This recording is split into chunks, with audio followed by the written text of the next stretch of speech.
welcome back. I can only go 10 minutes at a time. This spot here, it's really hard for us now to represent something big. So I think he's squeezing this a lot. And I actually like that play. I think it's a great play by him. I don't think he can really give us credit. We're going to double barrel this guy. There's too many just shitty pairs in his range. 10 king, let that go. Ace 5, we can let that go. Here though, he min bets the flop, I min call. So he knows we're both weak as shit. So he goes ahead and squeezes. We could re-squeeze there, but I don't think he gives us credit. And as tight as he is, I don't think he's doing that on a bluff. It's a semi-bluff if he is. Kind of a tricky spot. I don't like to give up easily on any pot. It's a fold.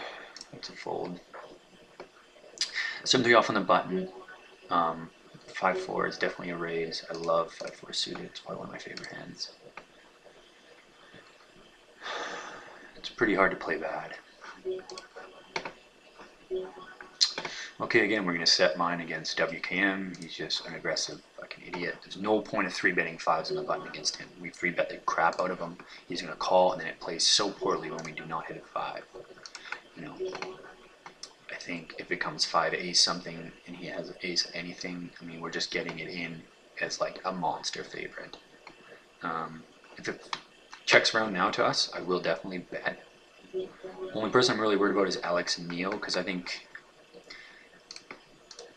he's just such a fucking moron fish. He likes to bet. He folds to bet a lot on the turn, and he folds on the river. So what we're going to do here, I'm going to raise it to 225. I expect him to call with everything, but we're looking to take it down later in the hand.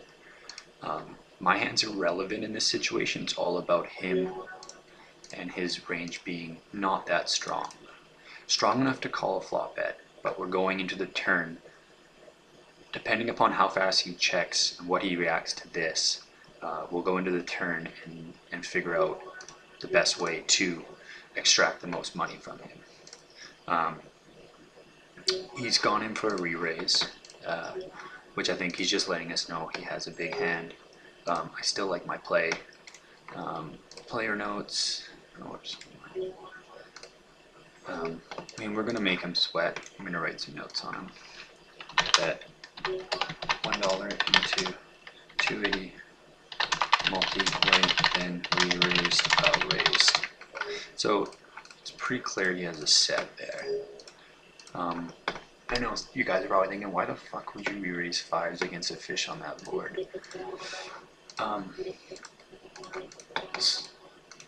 If you look at his stats, he folds to bet 75% of the time on the turn, and he doesn't like to fold the river, but he's never come up against the jam.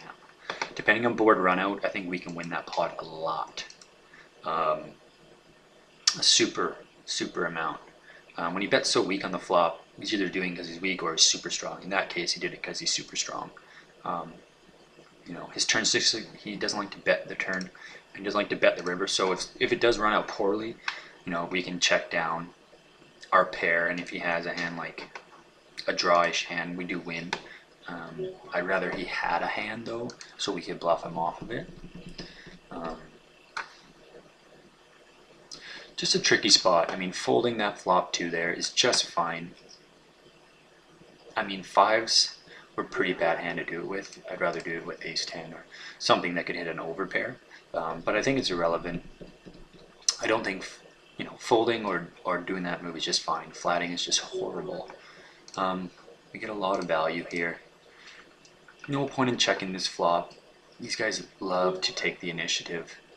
We're going to check back. I expect him to fire a lot here on the turn with 10, any 10 in his range, any jack in his range. I mean, he bets a lot. We're just going to go ahead and dump it in. And we're going to have the best hand a lot. There's 8s in his range, but not really. Especially, why would he bet so weak? I'm really looking for a crying call from a 9. At that point, we're actually representing an 8. This guy here, fold to 3-bet 100%, fold ignition bet. We don't have that much stats on him. It's a really good hand to do it with though. 8-9 suited I think is too strong in this situation to fold. I think it's too weak to flat out of position. I think a 3-bet fold or a 3-bet c-bet is the most profitable way to play that hand. You shouldn't be flatting 9 high out of position. I don't care how good it looks.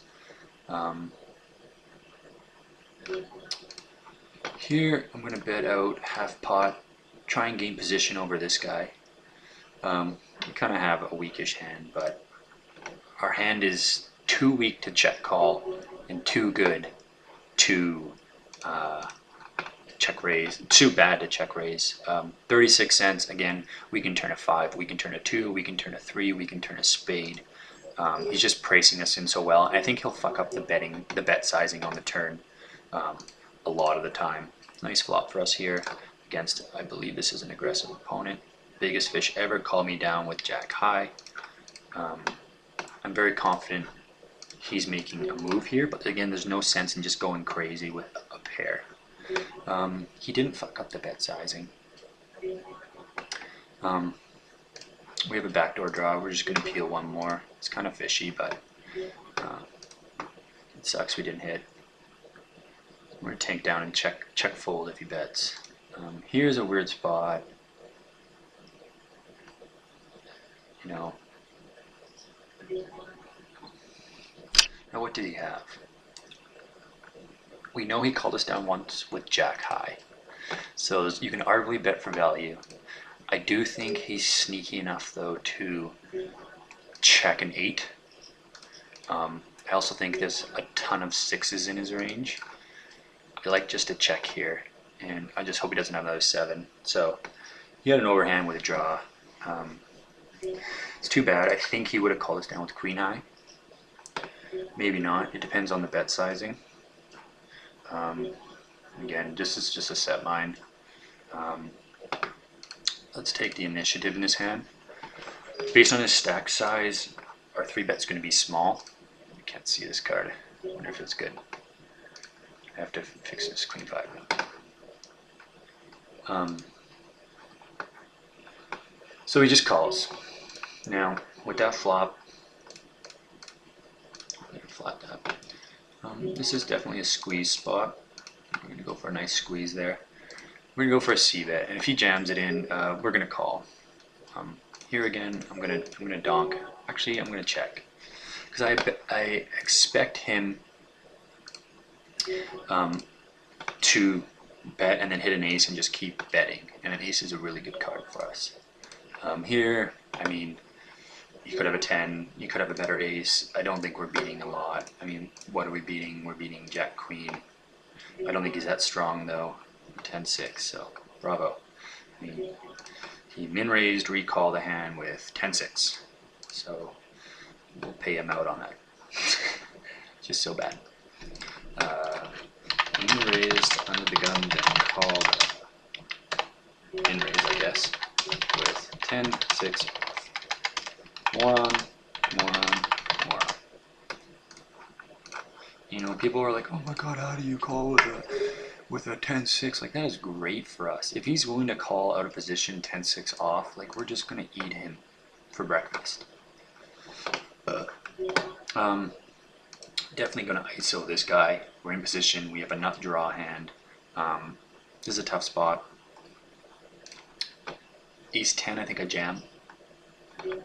Ace jack, I definitely jam. So when I ISO him and I get all these callers, and we get not even one heart on the board, that's just unfortunate. 4-5 suited, we can raise it up. What's the best card we can do on the turn here? I guess just an ace. Ace of red ace. That's not the worst card.